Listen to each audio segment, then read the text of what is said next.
Hüseyin Musayev Production təqdim edir.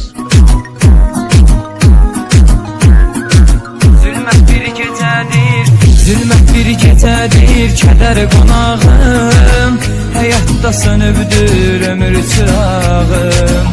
Gözümün önünə gəlir xəyalın. Həyatından əsir əlim ayağım. Sevgimiz yalandı, hədərdi gördüm. Sonunda qıssədir, kədərdi gördüm. Sevərək ayrılmaq çətindir mənə. Hər günüm əlimdən betərdi gördüm. Betərdi gördüm.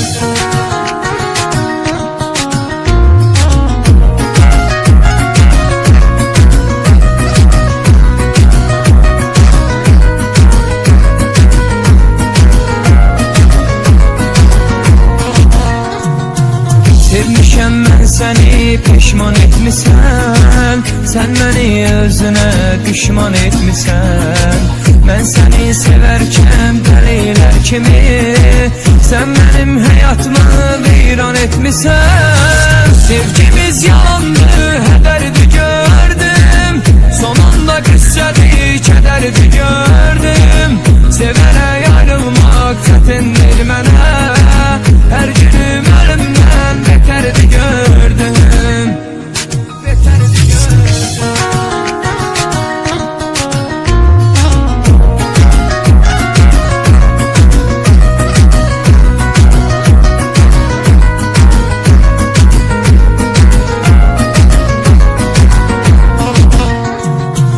Hansı üzünə döndün axı sən mənə? Gəlmisən dərd verib gedəsən yenə. Sən ki vəfasızsan, bilirsən ey yar. Mən necə etibar eyləyim sənə? Sevgimiz yalandı, hədərdi gördüm. Sonunda qıssədir, kədərdi gördüm. Sevərək ayrılmaq çətindir mənə. Hər günüm əlimdən betərdi gördüm. Betərdi gördüm.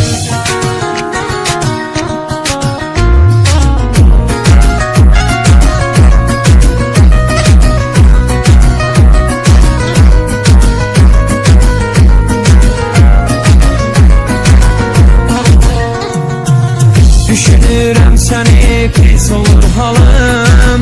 Qəlbimi qırmısan, niyə azalım?